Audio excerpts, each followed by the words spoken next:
जफर की आजाद हुकूमत की तरफ से शहजादा फिरोज शाह ने हिंदुस्तान के कई शहरों जैसे कि आजमगढ़, बरेली और शाहजहांपुर से जो शाही प्रोक्लेमेशन जारी किए, ये उर्दू में थे, जिनकी शुरुआत इन अल्फाज से होती थी। यह सबको अच्छी तरह पता है कि मौजूदा दौर में हिंदू और मुसलमान दोनों धोखेबाज और काफिर अंग्रेजों के जालिम राज में बर्बाद किए जा रहे हैं।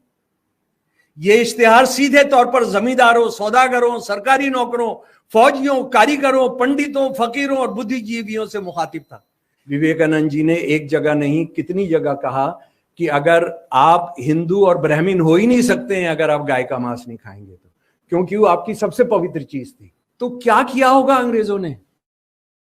हुकुमचंद जैन जी को दफनाया, ही वॉज बरीड, और मुनीर बेग साहब की चिता जलाई।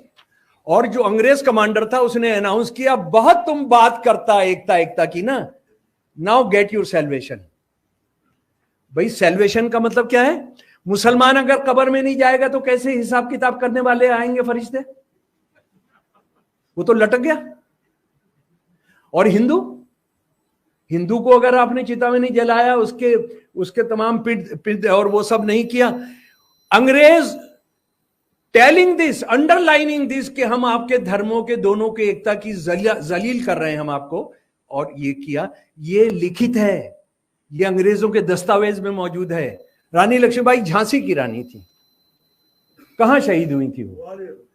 ग्वालियर। थैंक यू सर, मैं आपको सिजदा करूंगा, नहीं तो मुझे लोग बताते हैं वो झांसी में शहीद हुई थी। आप जानते हैं कि झांसी में वो नहीं शहीद हुई थी। झांसी में बड़ी लड़ाई हुई थी जिनमें उनके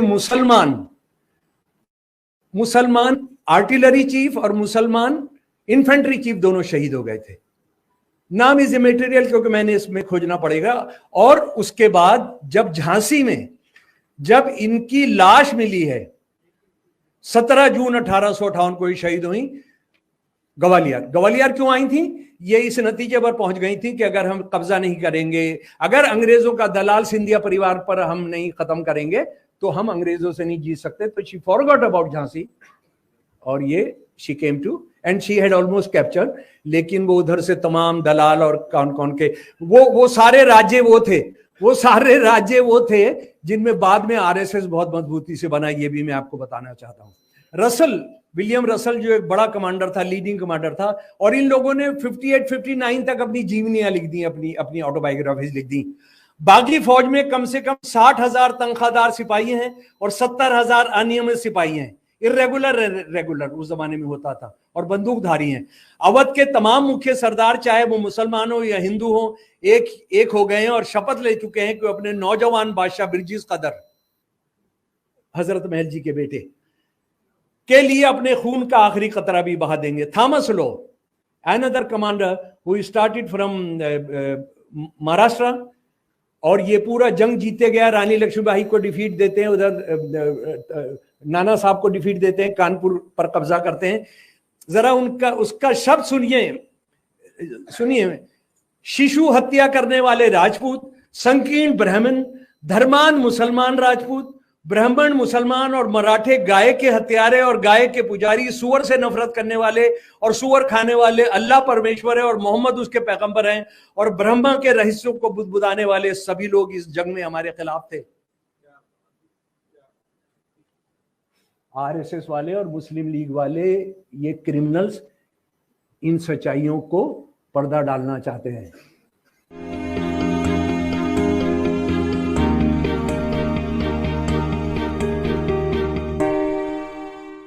मेरे प्यारे दोस्तों, एक सवाल जो मैं बहुत शुरू में आपके सामने क्लियर करना चाहता हूं कि मैं नेशनलिज्म का रिसर्चर हूं, और नेशनलिज्म में भी फिर इंडियन सबकॉन्टिनेंट, साउथ एशिया में मैं जो धर्म के नाम पर जो रिलीजियस नेशनलिज्म आया, मैं उसका रिसर्चर हूं। और नेशनलिज्म के बारे में मैं आपको बताता हूं कि ये एक बनावटी चीज है, ये एक घड़ा गया है, इट इज अ कंस्ट्रक्ट, और उसमें कहीं दूर जाने की जरूरत नहीं। जैसे मैं हिंदू राष्ट्रवाद का जो झंडा, मैं उसको असल में हिंदू राष्ट्रवाद नहीं कहता, मैं उसको हिंदू राष्ट्र नेशनलिज्म कहता हूं। क्योंकि बात यह है कि बिपिन चंद्र पॉल जी को आप लीजिए, बिपिन चंद्र पॉल जी ने कहा कि in our language we do not have this word शब्द नेशन। नेशन हमारी भाषा में एक शब्द ही नहीं है।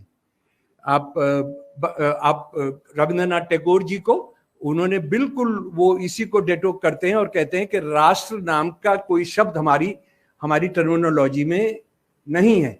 और हम ये भी जानते हैं कि जब हम बात करते हैं कि भारत एक हिंदू राष्ट्र है, कि हिंदू शब्द ही, हिंदू टर्म ये कब पैदा हुआ, वो अगर किसी साथी ने बहस करना है तो मैं यहाँ रुकूंगा जितने दिन आप बहस करना चाहते हैं कि वो कब हुआ। मैं सिर्फ विवेकानंद जी की बात आपको करना चाहता हूं, उनका वॉल्यूम 3 अंग्रेजी का, कि जो भी सिंध के उधर रहते हैं वो हिंदू कहलाते हैं, लेकिन हिंदू का मतलब धर्म नहीं है। जो वेदों को मानते हैं वो वेदांतिस्ट हैं। ये विवेकानंद जी ने इस बात को बहुत साफ किया है। अच्छा, उसके बाद इससे भी जो ये मैं वो सच रखने की कोशिश कर रहा हूं कि जो हिंदू राष्ट्रवाद की बात करते हैं और जो इस्लामी राष्ट्रवाद की बात करते हैं, उन पर तो मुझे मतलब इतना ताज्जुब होता है और इतनी हंसी आती है कि इस्लाम में नेशन का कंसेप्ट नहीं है, लेकिन मुस्लिम लीग और सब लोगों ने कहा मुसलमान एक नेशन है और नेशन को, हमको एक नेशन चाहिए और नेशन भी ऐसा चाहिए जो पाक होना चाहिए, है ना, वो पाक होना चाहिए जनाब। और पाक कौन तय करेंगे? वो जिन्ना साहब तय करेंगे, जो शराब पीते थे शाम को रोज, जो सुअर खाते थे, जो नमाज नहीं पढ़नी आती थी जिनको, वो पाक राष्ट्र बनाएंगे। तो ये इस सवाल को मैं आपके सामने रखना चाहता हूं। और दूसरी जो अपनी बात शुरू करते हुए कि ये देश किसका है, ये देश किनका है, आज हम सुन रहे हैं बहुत जोर जोर की आवाजें कि ये देश किसी खास लोगों का है, उनका ये नाम है। आप वो चाहे कश्मीर फाइल हो या अभी केरल फाइल किसी और नाम से चल रही है, लेकिन वो चल रहा है। और ये है कि इस देश की जो सबसे बड़ी माइनॉरिटी है ये उनका नहीं है, उन्होंने गद्दारी की थी, उन्होंने पाकिस्तान बनवाया था, सब किया था। मैं आपको बहुत चौंकाने वाले प्राइमरी सोर्सेज, हिंदू नैरेटिव्स, मुस्लिम नैरेटिव्स आपके सामने रखकर आपको बताना चाहता हूं कि सारी बहस, whole debate is standing on its head और हमने कोशिश करनी चाहिए कि अपने पैरों पर खड़ी हो जाए। ये बहुत जरूरी बात है। What is happening in fact with history, हम हिस्ट्री को रेप कर रहे हैं, हम हिस्ट्री को सच बताकर आपके सामने पेश कर रहे हैं और उसमें कोई पीछे नहीं है। इस्लाम का झंडा उठाए हुए, हिंदुइज्म का झंडा उठाए हुए, सिखिज्म का झंडा उठाए हुए, ईसाई धर्म का झंडा उठाए हुए, कोई उस काम के अंदर, उस शर्मनाक काम के अंदर पीछे नहीं है। मैं 1857 से अपनी बात शुरू करना चाहता हूं कि जो लोग ये कह रहे हैं कि देश किसका है, ये देश सिर्फ इसका है, इनका नहीं है। 1857 आप जानते हैं कि 10 मई 1857 को मेरठ का जो कैंट था वहां बगावत होती है। इससे पहले 85 दूसरी जगह बगावत हो चुकी है, लेकिन वो बगावत वहीं पर उसी कैंट में दब जाती है। आप बंगाल के अंदर कितने कैंट्स के अंदर बगावत हुई हम जानते हैं, हम उस पूरा डिबेट में नहीं जा रहे हैं। लेकिन ये एक ऐसी कैंट की बगावत थी कि जिससे ऐसा लगा कि उसकी तैयारी काफी दिनों से हो रही थी, सारे देश में हो रही थी, और वो बगावत वहां पर दबी नहीं।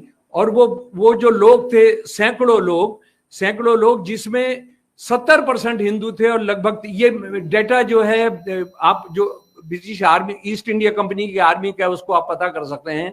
दे started walking to us daily, क्योंकि उन्होंने कहा कि हम अपना जो भाषा है, जिसको उन्होंने घर के अंदर बिठा दिया है, उस पर बड़ा जुल्म कर रहे हैं, हमको उसको दोबारा अपने देश का भाषा बनाएंगे, हम ईस्ट इंडिया कंपनी का राज हमको नहीं चाहिए। तो वो वहां से चल दिए। और जब ये जो वहां विद्रोह हुआ था उसके बारे में मैं आपको ये एक बात बताना चाहता हूं कि 9 तारीख को परेड हुई थी मेरठ कैंट के अंदर, और उसमें सजा देनी थी 90 सिपाहियों को। इन 90 सिपाहियों में से 85 ने कहा था कि हम वो कारतूस नहीं तोड़ेंगे, और इसमें मैं आपको ये बताना चाहता हूं कि जिन लोगों ने कहा था कि हम ये कारतूस मुंह से नहीं तोड़ेंगे, उसमें 49 मुसलमान थे, 36 हिंदू थे। आज जो हिंदू मुसलमान कर रहे हैं कि मुसलमान को हमने ऐसे करना है, मुसलमान को वैसे करना है। कितने थे मुसलमान? 49, हिंदू थे 36। मैं ये ईस्ट इंडिया कंपनी के आंकड़े से आपके सामने पेश कर रहा हूं, और कोई भी चीज वो नहीं कह रहा हूं जो उस जमाने के दस्तावेज से, उस जमाने का जो गैजेटियर है या नैरेटिव है या हमारा आत्मकथा है, हमारी बायोग्राफी है या ऑटोबायोग्राफी है उस जमाने के किसी actor who was participating in 1857, उसके बाहर की मैं आपको कोई बात नहीं कर रही। ये दिल्ली चलते हैं, और दिल्ली जब पहुंचते हैं तो लाल किला जो है, लाल किला कब्जे के अंदर है पूरा, अंग्रेज ईस्ट इंडिया कंपनी के उसमें इनको जाने नहीं दिया जाता है। ये लाल किला अभी तो पूरा बदल गया है, पीछे जो रिंग रोड है वहां तक लगभग जमुना बहती थी। दे स्टार्टेड शाउटिंग कि शहंशाह बाहर आइए, बाहर आइए, लेकिन उनको आने नहीं दिया गया। फिर ये शहर के अंदर घुसते हैं, शहर के अंदर घुसकर ये दीवाने आम में जाते हैं, nobody is there to talk to them. ये दीवाने खास में घुस जाते हैं, जो उन जहां कोर्ट लगती है, जहां कभी पीकॉक थ्रोन होता था, और उसके बाद वहां भी कोई सुनने नहीं आता और उनके साथ बदतमीजी की जाती है, क्योंकि बहादुर शाह जफर के दरबार के अंदर भी बहुत दलाल हैं। उन दलालों का हम जिक्र करेंगे। उनकी पत्नी खुद दलाल, अंग्रेजों की दलाल हैं। तो वो जनान खाने में घुस जाते हैं जहां शहंशाह हैं, और उनको मजबूर कर देते हैं, उनको मजबूर कर देते हैं कि अंग्रेजों ने आपके साथ बहुत बुरा किया हुआ है, हमने आजादी का डंका बजा दिया, हमने इस देश को ईस्ट इंडिया कंपनी से आजाद करा लिया है, और आप हमारे शहंशाह बनेंगे। 70% Hindu with arms, 30% Muslims with arms. जो लोग आज हिंदू मुसलमान की बात करते हैं, मैं उनसे पूछना चाहता हूं, उस दिन तो सबसे बढ़िया मौका था कि मुसलमानों का जो पेपर पर भी राज खत्म हो चुका था, वो तो 100 साल पहले हो चुका था। उसका राज जो था, बहादुर शाह जफर का राज, लाल किले में भी नहीं चलता था, हम सब इस बात को जानते हैं। उस दिन तो ये 70% आर्म कैरिंग सिपाही, दीज रेवोल्यूशनरीज कहते कि हम आखिरी लात मारते हैं इस बुढ़े बहादुर शाह जफर को, और रानी लक्ष्मीबाई को हम हिंदू राजा बनाते हैं, नाना जी को बनाते हैं, तात्या टोपे को बनाते हैं। उन्होंने ये फैसला नहीं किया। उन्होंने ये फैसला किया कि हम बहादुर शाह जफर को, क्योंकि मैं आपको बताना चाहता हूं प्रोफेसर मुर्तुला जी का इस बात को याद रखिए, और उनकी बात ही नहीं, ये सच है कि ये सेकुलरिज्म और कम्युनलिज्म ये उस जमाने में एग्जिस्ट नहीं करते थे। ये मॉडर्न टर्मिनोलॉजी है। जैसे हमारे बहुत सारे दोस्त, औरंगजेब जो था बहुत इंसाफ करता था, जहांगीर बहुत इंसाफ करता था, माफ कीजिएगा ये बेवकूफी की बातें हैं, वो कर नहीं सकते थे क्योंकि जनता और राजा जनता के पक्ष में होता है, ऐसा कोई कल्पना ही नहीं थी जी। रावण जब सीता जी का अपहरण करता है और उनको लेकर जाता है, और ये अपने कौरव और पांडव लड़ते हैं, तो हम भाई भाई हैं ऐसा कोई रिश्ता नहीं होता है, हम एक हैं ऐसा कोई रिश्ता नहीं होता है। इसको समझ लीजिए, ये डेमोक्रेसी, भाईचारा, बहनचारा, ये मॉडर्न टर्मिनोलॉजी है। ये 20वीं शताब्दी, 19वीं शताब्दी, 19th सेंचुरी, 20th सेंचुरी के बाद में आते हैं। इसको अच्छे तरीके से समझ लीजिए। तो वो कोई कम्युनल होते, और अगर वो भावना होती तो वो तो कहते कि ये मुसलमान राजा को हम हटाकर करेंगे। और आप जो बहादुर शाह जफर पर जो मुकदमा चलाया जा रहा है डॉक्टर फुआद, उसमें आप बहादुर शाह जफर जब टूट गए हैं पूरे, किस तरह से गालियां पक रहे हैं इनकलाबियों को, और कह रहे हैं कि उनकी वजह मैं फंस गया, मुझे फंसा लिया गया, मैं तो कब्र में पैर लटकाए बैठा था, मुझे ऐसा किया गया, मुझे वैसा किया गया, और मैं तो तैयार नहीं था इसके लिए। वो जब हडसन, जिसने उनके बच्चों को मारा और उनको अपना मकबरे पर जब गिरफ्तार करता है, तो बख्श खान जो इनकलाबी सेना के कमांडर हैं, वो भी वहां पहुंच जाते हैं, और उनको वो ये कहते हैं आप हमारे साथ चलिए, आप you symbolise the revolt, you symbolise the liberation of the country, आप हमारे साथ चलिए। हम दिल्ली का मोर्चा हारे हैं, लेकिन अभी हम हम रोहिलखंड जाएंगे, हम लखनऊ जाएंगे, हम सेंट्रल इंडिया जाएंगे, आप हमारे साथ रहेंगे तो बहुत अच्छा रहेगा। वो रिफ्यूज कर देते हैं जाने को, वो कहते हैं कि नहीं, और वो हडसन के हवाले खुद को कर देते हैं। तो यानी वो लड़ाई जो थी वो हिंदू मुसलमान या मुसलमान बहुत आपस में दोस्त थे, या हिंदू आपस में बहुत दोस्त थे, इसको दिमाग से मेरे प्यारे दोस्तों निकाल दीजिए। अच्छा, उसके बाद मैं बहुत जल्दी चीजों को दौड़ाऊंगा, क्योंकि ये हुक्म हुआ है कि मैंने शायद 10-15 मिनट का टाइम है।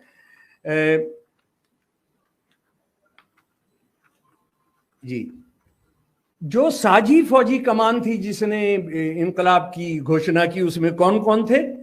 दी ज्वाइंट 9 टोपी उसको कहते थे, 9 टोपी, 9 मेंबर डिफेंस कमेटी। बख्त खान, श्याम सिंह दूगा, सिरधारा सिंह, गौस मोहम्मद, हीरा सिंह, एक दुआबी ब्राह्मण, और जिसे फरंगी पुरबिया सेना कहते थे, उसमें ये शामिल थे। और ऑफ कोर्स उसमें बख्त खान थे, और उसके अंदर जिन्होंने जो स्ट्रेटेजिक जिन्होंने सारा कमांड जिनके हाथ में थी, और जिन्होंने वो आज़ादी का तराना भी लिखा, मैं अभी आपको सुनाऊंगा, वो अजीमुल्लाह खान साहब। आप दोस्त ये नहीं जानते हैं, और ये जाहिल गंवार जो इस देश को किसी एक धर्म के नाम पर लिखना चाहते हैं, उनको ये नहीं पता है कि अजीमुल्लाह खान वो आदमी थे जिनको रानी लक्ष्मीबाई ने भी अपना केस लड़ने के लिए इंग्लैंड भेजा था। वो फ्रेंच जानते थे, वो अंग्रेजी जानते थे, वो संस्कृत जानते थे, वो अरबी जानते थे, वो फारसी जानते थे। हालांकि रानी लक्ष्मीबाई की जो उन्होंने पैरवी करने गए थे वो उसमें कामयाब नहीं हुए थे। और 11 मई जिस दिन आजादी की घोषणा की गई, अजीमुल्लाह खान साहब ने जो तराना लिखा, जो फॉर नेक्स्ट 2 ईयर्स, हाँ एक चीज और मैं भूल गया मेरे प्यारे दोस्तों, हम बहुत सारे लोग सोचते हैं 1857 was 1857 was not only 1857, ये सही है। 29 सितंबर 1857 को दिल्ली के लाल किले पर यूनियन जैक वापिस आ जाता है, ईस्ट इंडिया कंपनी के झंडे के साथ यूनियन। लेकिन ये 2 साल से ज्यादा लड़ाई चलती है। 1859 तक तो बाकायदा बहुत जबरदस्त लड़ाइयां चलती हैं, जिसमें हजारों इनकलाबी शहीद होते हैं, हजारों अंग्रेज मारे जाते हैं। और नेपाल की तराई में तो बेगम हजरत महल और तातिया टोपे के लोग जो है 61 तक लड़ते रहते हैं। Small fights. हम हैं इसके मालिक हिंदुस्तान हमारा, ये उर्दू का गीत आपके सामने रख रहा हूं। अगर आपको हिंदी अंग्रेजी चाहिए तो वो मेरे से बाद में ले सकते हैं। 11 मई 1857 and it was published in Payame Azadi 13 मई 1857। और मैं चाहता हूं हिंदुत्व के जो ठेकेदार हैं, जो पहलवान हैं, और इस्लामिज्म के जो पहलवान हैं, जरा आए और मेरे से बात करें। हम हैं इसके मालिक हिंदुस्तान हमारा, पाक वतन है कौम का जन्नत से भी प्यारा। ये हमारी मिल्कियत हिंदुस्तान हमारा, इसका रूहानियत से रोशन है जग सारा। रूहानियत अध्यात्म, ठीक है। कितना कदीम कितना नईम, सब दुनिया से न्यारा, करती है जरखेज जिसे गंगो जमन की धारा। कितना पुराना है, कितना इनोवेटिव है। नदी मीन्स इनोवेटिव। सब दुनिया से न्यारा, करती है जरखेज जिसे गंगो जमन की धारा। गंगा जमुना की जो नदियां हैं वो उसकी कैसे जमीन को पानी देती हैं। ऊपर बर्फीला पर्वत पहरेदार हमारा, नीचे साहिल पर बसता सागर का नकारा। इसकी खाने विच मीन्स खदाने, उगल नहीं सोना हीरा पारा। इसकी शानो शौकत का दुनिया में जयकारा। आया फिरंगी दौर से ऐसा मंतर मारा, लूटा दोनों हाथों से प्यारा वतन हमारा। आज शहीदों ने है तुमको अहले वतन ललकारा। तोड़ो गुलामी की जंजीरें, बरसाओ अंगारा। हिंदू मुसलमान सिख हमारा भाई भाई प्यारा। यह है आजादी का झंडा, इसे सलाम हमारा। किसने लिखा ये? अजीमुल्लाह खान ने। हिंदू मुसलमान सिख इतिहासकारों ने लिखा है कि सिखों ने तो उसमें लड़ाई में हिस्सा ही नहीं लिया था, और वो तो अंग्रेजों के साथ थे।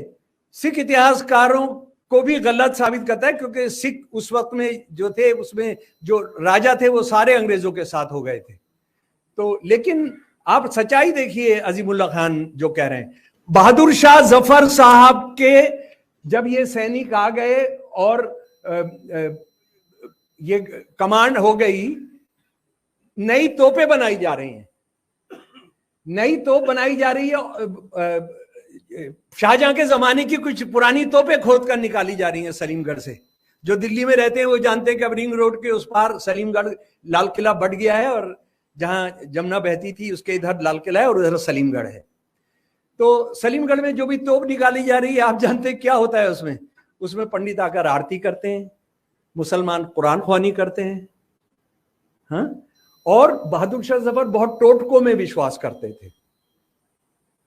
एक बकरा बांध के भी उसमें उड़ाया जाता है तोप से जी। जो ऐलाननामे, कम से कम 10 प्रोक्लेमेशंस जो जारी किए जाते हैं, उस सब में यह कहा जा रहा है कि जफर की आजाद हुकूमत की तरफ से शहजादा फिरोज शाह ने हिंदुस्तान के कई शहरों जैसे कि आजमगढ़, बरेली और शाहजहांपुर से जो शाही प्रोक्लेमेशन जारी किए, ये उर्दू में थे, जिनकी शुरुआत इन अल्फाज से होती थी। यह सबको अच्छी तरह पता है कि मौजूदा दौर में हिंदू और मुसलमान दोनों धोखेबाज और काफिर अंग्रेजों के जालिम राज में बर्बाद किए जा रहे हैं। ये इश्तिहार सीधे तौर पर जमींदारों, सौदागरों, सरकारी नौकरों, फौजियों, कारीगरों, पंडितों, फकीरों और बुद्धिजीवियों से मुखातिब था। Can you will be surprised to read those proclamations, Bareilly proclamation, Shahjahanpur proclamation, Kanpur proclamation, Delhi proclamation, किन सेक्शंस को एड्रेस कर रहा है। मैं पॉलिटिकल साइंस के स्टूडेंट के तौर पर एक साथ नहीं कर सका। भगत सिंह ने कहा कि इस देश में काले अंग्रेज गोरे अंग्रेज चले जाएंगे, काले अंग्रेज आएंगे, भी आ जाएंगे, हमको कौन सा राज चाहिए। भगत सिंह इतने सेक्शंस नहीं गिनवा सके। उन्होंने कहा मजदूर, किसान, नौजवान, बुद्धिजीवी। और ये देखिए, ये लोग जिन्होंने कोई पॉलिटिकल साइंस के स्टूडेंट नहीं थे, ये कोई अमेरिका की किसी यूनिवर्सिटी से पढ़कर नहीं आए थे। इन्होंने कहा कि ये फौजियों, कारीगरों, पंडितों, फकीरों और बुद्धिजीवियों को मुखातिब था। एक ऐलाननामे, इस ऐलाननामे में भी ये भी था, देखिए अपनी कितना जनता का ध्यान करते हैं। हालांकि जनता का कोई कंसेप्ट नहीं है, लेकिन इनकलाबी लोगों का। हर इनकलाब में होता है कई तरह की ज्यादतियां हो सकती हैं, लेकिन जैसे ही बादशाही सरकार बाकायदा काम करने लगेगी, जिस पर जुल्म हुआ है, किसी लुटेरे या फौजी ने लूटा है, उसके सबूत मिलने पर बादशाही खजाने से भरपाई की जाएगी। Can somebody give that kind of understanding? जहां आर्म फोर्सेस स्पेशल एक्ट हैं, वहां देंगे कि आपकी कोई अगर जबरदस्ती रेप कर देगा या मार देंगे, वो कहेंगे नहीं, उन पर कोई मुकदमा नहीं चल सकता है। 1857 में वो कह रहे हैं कि नहीं, हम भरपाई करेंगे। और बहुत सारे साथियों को मैं ये बताना चाहता हूं, क्योंकि हिंदू सेना 70-80% थी सभी जगह, तो ये ऐलान किया गया कि आप गौ हत्या नहीं करेंगे, आप गौ हत्या नहीं करेंगे। और बकरा ईद बीच में आ गई, ईद उल जुहा आ गई, और ये कहा गया कि नहीं करेंगे। हालांकि वो एक अलग बहस है कि गाय का खाना या गाय का कटना क्या इस्लाम से जुड़ा हुआ है। आरएसएस के जो सबसे भयानक आइडियोलॉग हैं, जिनको रामचंद्र गुहा गुरु ऑफ हेट कहते हैं, उन्होंने कहा कि मुसलमानों के आने के बाद शुरू हुआ। मैं आप लोगों से हाथ जोड़कर निवेदन करता हूं कि आप विवेकानंद जी को पढ़ें। विवेकानंद जी ने एक जगह नहीं, कितनी जगह कहा कि अगर आप हिंदू और ब्राह्मण हो ही नहीं सकते हैं अगर आप गाय का मांस नहीं खाएंगे तो, क्योंकि वो आपकी सबसे पवित्र चीज थी। जो साथी चाहे वो देखना चाहे, बाद में मेरे साथ मिलकर वो बात कर ले। और ये जैनिज्म और बौद्ध धर्म के आने पर जब कृषि समाज आ रहा है, उसके बाद ये सारी चीजों पर पाबंदी लगाई जाती है, क्योंकि ये पशु जो है हमको काम देंगे, हमको किसानी के अंदर। उसके बाद मेरे प्यारे दोस्तों, मैं जल्दी कुछ इंपॉर्टेंट घटनाएं, ऐसी हजारों घटनाएं, मेरी ये जिंदगी तो गुजरी जाएगी, कम पड़ेगी। मैं आपको हरियाणा लेकर चलना चाहता हूं। हरियाणा जहां मैं रहता हूं, आजकल हमारी पत्नी और हम रहते हैं, नीलिमा शर्मा हमारी पत्नी का नाम है, हमारे साथ आई हैं, हम लोग रहते हैं।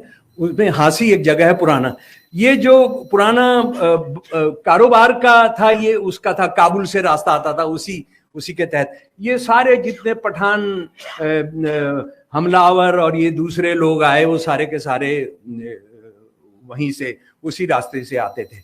हांसी में दो दोस्त थे, हुकुमचंद जैन और उनके बहुत प्यारे दोस्त थे मुनीर बेग। ये संस्कृत के विद्वान थे, मैथमेटिक्स के विद्वान थे, उर्दू फारसी के विद्वान थे।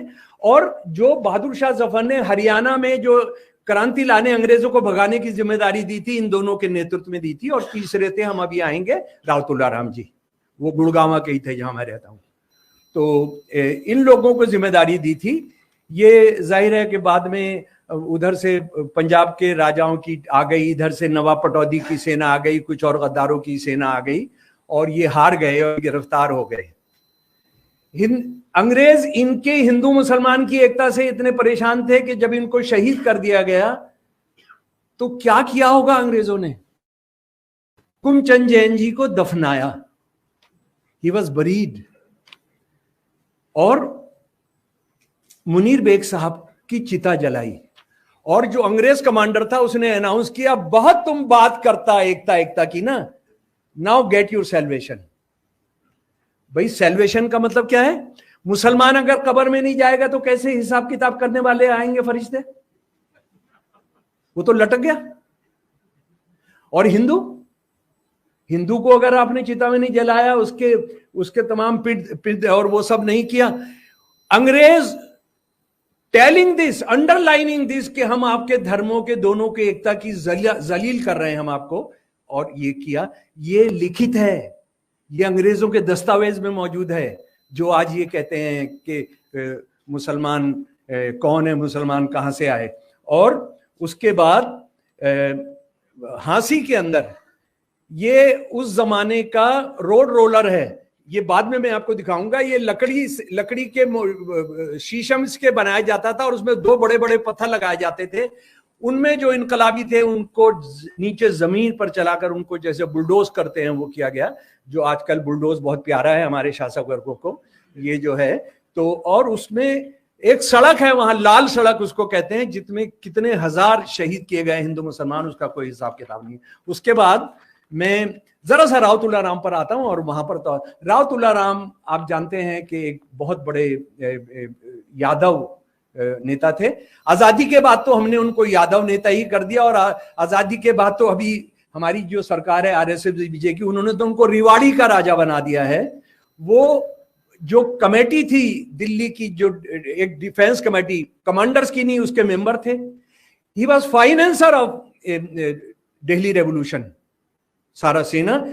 2000 बोरियां तिरपाल की उस समय, ये जो जासूसों के खुतूत हैं जो मैंने जमा किए हैं सारी दुनिया से, असल में इनकलाबियों का कोई नैरेटिव नहीं है। सारे नैरेटिव्स जो हैं वो जासूसों के लेटर्स हैं, जो मैं इंग्लैंड की लाइब्रेरी से लाया हूं। हमारा माल है वो इंग्लैंड चला गया, और हम A4 को सेंटीमीटर के हिसाब से खरीदते हैं। 1 पाउंड में ये 10 सेंटीमीटर हम वो के हिसाब से खरीद कर लाते हैं। We have never bothered to reclaim our that revolutionary narrative. रावतुल्ला राम जी को एक अक्टूबर 7 से 10 के बीच में 1857 को हरियाणा में एक बड़ी जंग में हारे, और इनके साथ बहुत सारे मुसलमान भी थे। और बख खान जो कमांडर इन चीफ थे, उनका बेटा भी शहीद हुआ, लेकिन ये बच निकले। और यानी बहादुर शाह जफर का जो मुकदमे की सुनवाई है, उसमें बहादुर शाह जफर के साथ जो एक अंग्रेजों के दलाल हैं, एहसानुल्लाह, मुंशी एहसानुल्लाह, वो ये कहते हैं कि अंग्रेजों का झंडा दिल्ली में लहराने से 1 हफ्ता पहले उन्होंने 60,000 रुपए भेजे थे बहादुर, ये रावतुल्ला राम जी ने। रावतुल्ला राम जी बचकर कानपुर पहुंचते हैं, और बचकर कानपुर जो पहुंचते हैं तो वो वहां से उनको भेजा जाता है, तुम अफगानिस्तान जाओ। 3 लोगों की कमेटी बनाकर इनको अफगानिस्तान भेजा जाता है। 2 साल कोशिश करते रहते हैं, लेकिन अफगानिस्तान का जो बादशाह है वो अंग्रेजों से पंगा लेना नहीं चाहता है। he did it many times. The Afghan rulers did it many times. They did it with when वो आजाद हिंद का सरकार बनाया गया था, तो वो वहां फिर एक बीमारी से शहीद हुए, और आज भी उनका एक छोटा सा मकबरा वहां पर काबुल में है, but we have never bother to find that out. Ayodhya की बात मैं आपको बताता हूं। आज अयोध्या जो हिंदू मुसलमानों के बीच में एक ऐसा है कि जिसमें आप साथ मिलकर रह ही नहीं सकते हैं, और अयोध्या के फैसले के बावजूद, रामचरितमानस में कोई जिक्र नहीं होने के बावजूद, सुप्रीम कोर्ट के इस चीज के मानने के बावजूद कि कोई मस्जिद जो है मंदिर तोड़कर नहीं बनाई गई थी, वहां कोई ऐसा नहीं था कि राम जन्म स्थान, लेकिन फिर भी हम कहते हैं कि ये वीएचपी को ही बनाने का इजाजत दी जाए। मैं 1857 आपको बता रहा हूं। मौलाना अमीर अली अयोध्या के बहुत मशहूर मौलवी थे, और हनुमानगढ़ी आज भी है हनुमानगढ़ी, और हनुमानगढ़ी आज भी वीएचपी के खिलाफ स्टैंड लेता है, आरएसएस के खिलाफ स्टैंड लेता है। उसके पुजारी थे बाबा रामचरण दास। दोनों ने एक सेना बनाई और दोनों शहीद हुए, और दोनों को लटकाने से पहले उनकी खाल उतारी गई, डर फैलाने के लिए कि आप हिंदू मुसलमान की एकता ये करते हैं। उसके बाद दूसरी घटना, अच्छन खां और शंभू प्रसाद शुक्ल, ये दोनों कमांडर इन चीफ थे देवी बख्श की से। अगर आप जानते हैं तो ये पूर्वी यूपी और बिहार के ये बड़े वो थे, अंग्रेजों से बहुत जबरदस्त लड़ाई लड़े। इन दोनों को भी गिरफ्तार कर लिया गया गद्दारों की वजह से, खासतौर पे अमेठी का जो राजा था उसकी गद्दारी की वजह से। और इनको एक पेड़ पर, जिसको इमली का पेड़ कहते हैं, वहां पर फांसी दी गई। और वो इमली का पेड़ और जो जगह है कुबेर टेला उसको कहते हैं, वो अभी जो फैजाबाद का जेल है जहां पर अशफाकुल्लाह साहब को भी फांसी दी गई। आप इस टीले को सिर्फ उसी दिन देख सकते हैं जिस दिन अशफाकुल्लाह साहब की शहादत दिवस पर आप जाते हैं। उसके बाद मैं आपको कोटा का उदाहरण नहीं दूंगा, जहां के वहां का कमांडर इन चीफ और जो हिंदू थे भटनागर और मुसलमान वो उनका नाम था मेहराब खान, वो कैसे फांसी पर लटकाया गया, 3 साल के बाद गिरफ्तार हुए। उसके बाद मैं आ जाना चाहता हूं रानी लक्ष्मीबाई के पास। आप में से ईमानदारी से बताइए कितने साथी जानते हैं कि रानी लक्ष्मीबाई कहां पर शहीद हुई थी? बताइए जरा। रानी लक्ष्मीबाई झांसी की रानी थी। कहां शहीद हुई थी वो? ग्वालियर। थैंक यू सर, मैं आपको सिजदा करूंगा, नहीं तो मुझे लोग बताते हैं वो झांसी में शहीद हुई थी। आप जानते हैं कि झांसी में वो नहीं शहीद हुई थी। झांसी में बड़ी लड़ाई हुई थी जिनमें उनके मुसलमान आर्टिलरी चीफ और मुसलमान इन्फेंट्री चीफ दोनों शहीद हो गए थे। नाम इज इमेटेरियल क्योंकि मैंने इसमें खोजना पड़ेगा। और उसके बाद जब झांसी में जब इनकी लाश मिली है 17 जून 1858 को ही शहीद हुई। ग्वालियर क्यों आई थी? ये इस नतीजे पर पहुंच गई थी कि अगर हम कब्जा नहीं करेंगे, अगर अंग्रेजों का दलाल सिंधिया परिवार पर हम नहीं खत्म करेंगे तो हम अंग्रेजों से नहीं जीत सकते। तो शी फॉरगॉट अबाउट झांसी और ये she came to and she had almost captured. लेकिन वो उधर से तमाम दलाल और कौन कौन के वो सारे राज्य वो थे जिनमें बाद में आरएसएस बहुत मजबूती से बना। ये भी मैं आपको बताना चाहता हूं। वो सारे के सारे घेरा गए और रानी लक्ष्मीबाई की जो लाश जिसने मारा और जिसको मिली, एक अंग्रेजी फौज का मैं एक नियम आपको बता दूं जो सारी सबका होता है, वो जिसको भी बड़े दुश्मन को मारेंगे उसकी बॉडी उनकी होती है और उसका जो भी गहना होता है, जो हथियार होते हैं, वो सारे उसको मिलते हैं, उसकी पर्सनल प्रॉपर्टी होती है। जैसे मैं आपको टीपू सुल्तान साहब का बताता हूं। टीपू सुल्तान साहब को जिसने शहीद किया उसको सारा सामान उस अंग्रेज अफसर को मिला और उस अंग्रेज अफसर को उनको लगभग 5 तोले से ज्यादा अंगूठी भी मिली जिस पर राम हिंदी में लिखा हुआ है। हम नहीं जानते हैं इस बात को। वो बहुत बाद में खरीद कर भारत लाई गई है वो शहीद जब। तो रानी लक्ष्मीबाई की भी सारी चीजें उस बंदे को मिली और उसने जो रिपोर्ट की, immediately they had to write a report. Britishers were very good in writing. 3 घंटा ब्रेक हुआ है, वो एकदम से एक चिट्ठी लिखते थे अपनी बीवी को या अपने कमांडर को कि अभी ये हुआ है, ये हुआ है। इसीलिए जो फर्स्ट आर्काइव्स जो बनाए वो अंग्रेजों ने बनाए दुनिया के अंदर। तो मुंदर उसने कहा कि उनकी जो बचपन से उनकी पीएसओ थी उनके, उसने लिखा है साए की तरह साथ रहती थी मुसलमान औरत मुंदर उसने मुंदर कर दिया। वो उनकी लाश के ऊपर जैसे उनको कवर करने की कोशिश कर रही है, उन्होंने वो किया हुआ था। अच्छा, उसके बाद रोहिलखंड में नहीं जा रहा हूं, जहां पर खान बहादुर खान और पंडित जी जो उनके डिप्टी प्राइम मिनिस्टर थे, और ये खुशीराम जी, जो 61 तक चलती रही है लड़ाई इन लोगों की। मैं आपको ले आना चाहता हूं वेस्टर्न यूपी के एक छोटे से कस्बे में, और मैं कह रहा हूं मैं कुछ भी नहीं बताता, आपको यही बताता तो काफी रहता। एक छोटा सा कस्बा है थाना भुवन। बदकिस्मती से थाना भुवन बाद में एक मुसलमान औरत के खिलाफ एक बहुत घटिया किताब लिखने का भी, अगर कोई मेरे से बहस करना चाहता है मैं करने को तैयार हूं, बहिश्ती जेवर, जो मुसलमान शादियों में दहेज में भी दिया जाता है। वो कितना औरत के खिलाफ, कितना इस्लाम विरोधी किताब है, मैं बात करूंगा। लेकिन ये थाना भुवन की जो मैं आपको बताता हूं, 14 औरतें शहीद हुई एक साथ, उनको जलाकर मारा गया या फांसी पर लाया गया। इन औरतों की सेना ने उसको आजाद करा लिया था थाना भवन, और आजाद जो कराया था उसका अंग्रेजी जो उस वक्त का दस्तावेज है वो बताता है थाना भवन में औरतों की रहनुमाई में जंग कितनी शिद्दत से लड़ाई गई थी और हुकूमत कितना खौफ खाए हुए थी, उसका अंदाजा इस समय के एक सरकारी दस्तावेज, ईस्ट इंडिया कंपनी के दस्तावेज को पढ़कर लगाया जा सकता है। ना हाई कोर्ट, थाना भवन में बगावत के फौरन बाद अंग्रेजी फौज ने उस पर हमला किया। 21 फौजियों के मारे जाने और 21 के जख्मी होने की वजह से मुजफ्फरनगर लौटना पड़ा। मेरठ से और फौजी कुमुक मिलने के बाद थाना भवन पर फिर हमला किया गया। ये पाया गया कि बागी भाग गए हैं, शहर के तमाम दरवाजों और दीवारों को ढा दिया गया, जमींदोज कर दिया गया। औरतों का नाम सुन लीजिए, अंग्रेजों के दस्तावेजों से, आशा देवी, असगरी बेगम, और मैं उनकी जाति भी बता रहा हूं, जाति भी इसलिए बता रहा हूं ताकि हमारे देश को जातियों के नाम पर भी बांटा जा रहा है जी।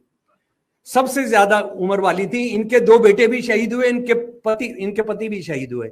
असगरी बेगम, सैयद, आशा देवी गुजर, बख्तावरी, इनका सोशल बैकग्राउंड नहीं जान पाया, भगवती देवी त्यागी ब्राह्मण, हबीबा गुजर, इंदर कौर जाट, जमीला पठान, माम कौर शेफर्ड, चरवाहा रहीमी राजपूत, राजकौर राजपूत, शोभा देवी ब्राह्मण, उम्दा जाट, भगवानी और बीबी। इनका सोशल बैकग्राउंड मैं नहीं जान सका। अच्छा, उसके बाद अंग्रेज जो जमाने के थे वो क्या कह रहे हैं जरा वो भी सुन लीजिए। विलियम रसल जो एक बड़ा कमांडर था, लीडिंग कमांडर था, और इन लोगों ने 58-59 तक अपनी जीवनियां लिख दी, अपनी ऑटोबायोग्राफीज लिख दी। बागी फौज में कम से कम 60,000 तनख्वाहदार सिपाही हैं और 70,000 अनियमित सिपाही हैं। इर्रेगुलर रेगुलर उस जमाने में होता था, और बंदूकधारी हैं। अवध के तमाम मुख्य सरदार, चाहे वो मुसलमान हो या हिंदू हो, एक हो गए हैं और शपथ ले चुके हैं कि अपने नौजवान बादशाह बिरजिस कदर, हजरत महल जी के बेटे, के लिए अपने खून का आखिरी कतरा भी बहा देंगे। Thomas low, another commander who started from Maharashtra, और ये पूरा जंग जीते गया। रानी लक्ष्मीबाई को डिफीट देते हैं, उधर नाना साहब को डिफीट देते हैं, कानपुर पर कब्जा करते हैं। जरा उसका शब्द सुनिए। शिशु हत्या करने वाले राजपूत, संकीर्ण ब्राह्मण, धर्मान मुसलमान राजपूत, ब्राह्मण मुसलमान और मराठे गाय के हत्यारे और गाय के पुजारी, सुअर से नफरत करने वाले और सुअर खाने वाले, अल्लाह परमेश्वर है और मोहम्मद उसके पैगंबर हैं, और ब्रह्मा के रहस्यों को बुदबुदाने वाले सभी लोग इस जंग में हमारे खिलाफ थे। आरएसएस वाले और मुस्लिम लीग वाले, ये क्रिमिनल्स इन सच्चाइयों को पर्दा डालना चाहते हैं। ये देश कैसे बना जी। फ्रेड रॉबर्ट्स एक बंदा था जो पिशावर से आया था जीते हुए, और उसने लखनऊ के अंदर, आप जानते हैं अंग्रेजों को कितनी बार हराया हम लोगों ने, लेकिन उसके बाद कैसे किस तरह से वो जासूसों के सारे वो घुसे। लगभग 2000, ये सिकंदर बाग, ये वहां के जो बाग है सिकंदर बाग या दूसरे बाग, वो महल हैं। सिकंदर महल में 2000 के करीब हिंदू मुसलमान, जिसमें फिर 80% हिंदू हैं, 20% मुसलमान हैं, सिख भी हैं, 1-2 ईसाई भी हैं, आर्मीनियंस हैं। वो जब घुसते हैं, वो वहां फंस गए तो इन्होंने बाहर से आग लगा दी। इनकलाबी सेना कभी भी जब अंग्रेज फंस जाते थे आग नहीं लगाते थे। इनकलाबी सेना कभी भी 7 बजे के बाद जंग नहीं लड़ते थे, कभी भी, वो रोक देते थे जंग। लगभग 2000 बागी सिपाही जमीन पर पड़े थे, मुर्दा या मरते हुए। मैंने अपनी जिंदगी में ऐसा नजारा कभी नहीं देखा था। उनका अंबार लगा था। जब मैं अंदर गया वह गहरे सांस ले रहे थे, कुछ मर चुके थे लेकिन ज्यादातर जख्मी थे और जख्मों की वजह से उठ नहीं पा रहे थे। ये सब एक साथ यहां कैसे गिर गए थे मैं समझ नहीं पा रहा था। दालान से गुजरते उन पर चलकर जाना होता था। वह मरते हुए भी हमारे प्रति अपनी नफरत का इजहार कर रहे थे और गालियां बकते हुए कह रहे थे, हम बस एक बार खड़े हो जाएं फिर तुम्हें जिंदा नहीं छोड़ेंगे। जी। और मेरे प्यारे दोस्तों, 1857 की जो आखिरी उदाहरण मैं आपको रखना चाहता हूं, उमा देवी का। उमा देवी के पति हजरत महल की जो सेना थी लखनऊ में, उसमें शहीद हो गए थे उनके पति। और ये जो उमा देवी, ये भी इनकलाबी सेना में फौजी तो नहीं थी लेकिन घर में हथियार रहते थे। तो वो 2 पुरानी बंदूकें, उनके 50 साल पुरानी कोई बंदूकें थी, उनके 2 पिस्तौल थे। मैं जिस अफसर ने इनको शहीद किया उसका सीधा वृत्तांत आपको सुना रहा हूं। इसका नाम था William Forbes Mitchell. As I told you earlier, that Britishers, whatever they did something great or killed somebody, they will always write a report to their officer, or they will write in their autobiography. Secunderabad महल के अंदर वाले दलान में एक भारी people का पेड़ था जिसके नीचे तने के साथ ठंडे पानी के मटके रखे हुए थे। जब कत्लेआम लगभग खत्म हो गया, यानी when they had massacred revolutionaries, तो हमारे कई फौजी पेड़ की छांव में सुस्ताने और जबरदस्त प्यास को मटकों में रखे ठंडे पानी से बुझाने गए। देखा यह गया कि इनमें से कई पेड़ के नीचे मरे पड़े हैं। एक खास जगह पर इतनी सारी बिखरी लाशों की तरफ कप्तान डॉसन का ध्यान गया। छानबीन से पता लगा कि पीपल का कोई बैठा गोलियां चला रहा है, और जब उस पर गोली दागी गई तो क्या हुआ। I quote from Michels report.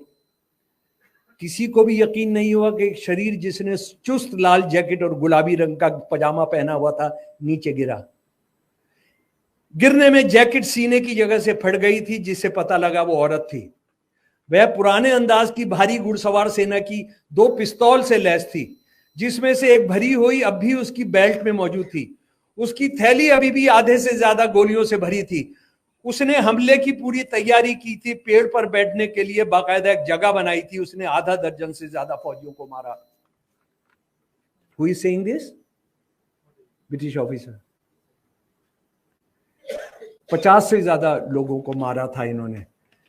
ये जो देश था, ये देश, अंग्रेज इस लड़ाई को जीत गए बहुत बहुत बहुत धोखाबाजी करके। जैसे मैं दिल्ली के बारे में आपको बताता हूं, 4 गद्दारों ने इनको जितवाया। एक मौलवी रजब अली, ये जो मुसलमान करते रहते हो ना, सारे मुसलमान एक हैं, उम्मा एक कुछ नहीं होता है।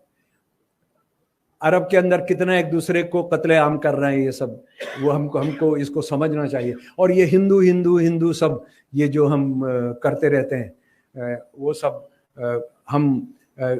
हमारे देश के अंदर इतना मुसलमानों का कत्लेआम नहीं हुआ है जितना दलितों का कत्लेआम हुआ है। उनकी जो मैसेकर्स हैं उसका तो हम हिसाब किताब भी नहीं रखते हैं।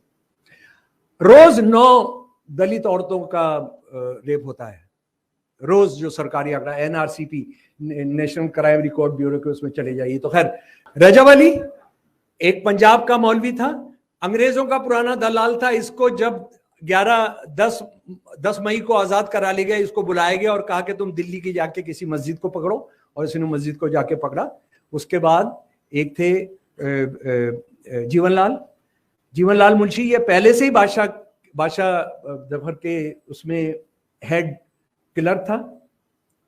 और उसके बाद मुंशी एहसानुल्लाह, ये हकीम एहसानुल्लाह, ये समधी थे बहादुर शाह जफर के, लेकिन इनका जो बेटा था,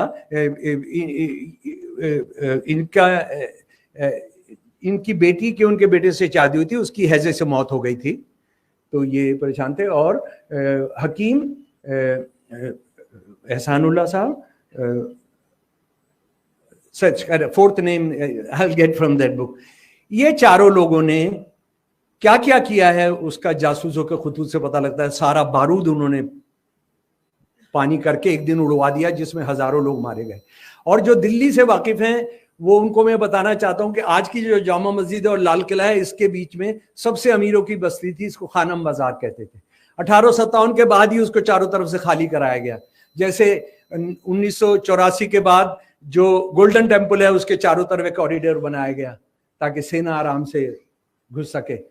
तो ये खानम बाजार था। खानम बाजार के अंदर बहुत सेफ उन्होंने बारूद खाना बनाया हुआ था, उसको उन्होंने उड़वाया। और उसको हडसन, जो क्रिमिनल जिसने बहादुर शाह के बच्चों को भी मारा था और बहादुर शाह को गिरफ्तार किया था, उसने उस जमाने में 1000 रुपए देने का वायदा किया था, जिसको लेने कोई नहीं आया। तो हडसन ने अपनी पत्नी को लिखा कि इसका मतलब है वो भी उसको उड़ाने में चले गए, मेरे से 1000 रुपए क्लेम करने कोई नहीं आया। तो ये जो हम देख रहे हैं कि जो दिल्ली के दरवाजे हैं वहां पर क्वेश्चनेबल जो सिपाही थे उनको वहां पर उनकी ड्यूटी लगवा देते थे। इनकलाबी उसको फिर हमारी दिल्ली के जो ऊंची जाति वाले मुसलमान और हिंदू दुकानदार थे उनसे कहा इनको सामान मत दो, इनको सामान मत दो। और उन लोगों का एक नाम रख दिया उन्होंने कि ये पुरबिया है। पुरबिया का मतलब गाली। वो पंजाबी इनकलाबी भी है, वो पुरबिया है। और पुरबिया का मतलब है कि इसको अपने को सामान देना, उसको घर ठहरने के लिए नहीं देना। और इसी बात को समझकर एक बात मैं आपको जो बताना चाहता हूं 1857 की, जब सितंबर के महीने के अंदर वो बाहर जा रहे हैं, लड़ाई हारे नहीं है इनकलाबी। वो पूरा छोड़कर अपना सारा तोपखाना लेकर लखनऊ की तरफ चले गए, बरेली की तरफ चले गए, शाहपुर की तरफ चले गए, इधर निकल गए हैं बुलंदशहर वगैरह की तरफ। और वो बहादुर शाह से जबरदस्त दरखास्त कर रहे हैं कि जनाब हमारे साथ चलिए, लेकिन वो उनके साथ नहीं चले।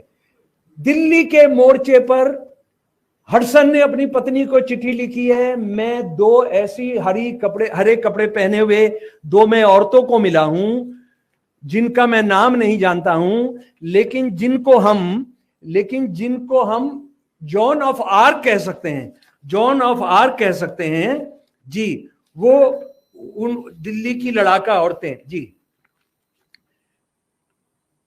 एक जॉन ऑफ आर्क फ्रांस की एक बहादुर औरत जिसने जी मैं ये खत्म करता हूं जल्दी से। उसने लिखा है कि दोनों हाथों में तलवारें लेकर ये औरतें 19 जुलाई 1857 को उसने चिट्ठी लिखी है, जब वो इन दोनों औरतों को वो अंबाला भेज रहा है। अंबाला ही जेल था और औरतों को तो रखने का कोई इंतजाम होता ही नहीं था, तो इनको भेज रहा है। जो चिट्ठी लिख रहा है कि ये मैं भेज रहा हूं, ये शैतान की पुड़ियां हैं जिसने फ्रांस जी जो शब्द जो है मैं जो आपको बताना चाहता था के पास अंबाला भेजे, जिसे हम व्यंग तंजे के तौर पर दिल्ली की लौंडिया पुकारते हैं। उसकी उम्र और उसका चरित्र के बारे में कई तरह के सवाल हैं और यकीनन वो भद्दी दिखती हैं। ये सचमुच में घोड़े पर सवार होकर शहर से बाहर निकलती थी और एक शैतान की तरह हम पर हमलावर होती थी। औरतें घोड़े पर बैठकर। तो और जो औरतें लड़ नहीं रही थी, लड़ाई में नहीं थी, वो घरों में क्या लोकगीत लिख रही थी, वो तो पढ़ने लायक हैं। जिसको मुझे फक्र है कि एक पीसी जोशी नाम का कम्युनिस्ट, उसने जो जमा किया 1857 का लिटरेचर। आपने पीसी जोशी साहब की 3-4 किताबें 1857 पर आपने जरूर देखनी चाहिए, पढ़नी चाहिए। उन्होंने कुछ अपना नहीं लिखा है, सारा जमा किया है जी। आओ और देखो मेरठ के बाजार में फिरंगी को घेर कर मारा गया, गोरे को घेर कर पीटा गया। मेरठ के खुले बाजार में देखो, देखो उसको किस तरह पीटा जा रहा है। उसकी बंदूक छीन ली गई है, उसका घोड़ा मरा पड़ा है, उसका रिवॉल्वर टूट फूट गया है। मेरठ में सरे बाजार उसे घेर कर पीटा जाता है। देखो देखो फिरंगी को घेर कर पीटा जाता है मेरठ में सरे बाजार, देखो देखो। ये हजारों गीत हैं, इस तरह के हजारों गीत हैं। मुसलमान लिख रहे हैं, हिंदू लिख रहे हैं, सिख लिख रहे हैं। तो मैं सोचता हूं कि ये मेरा खत्म किया, लेकिन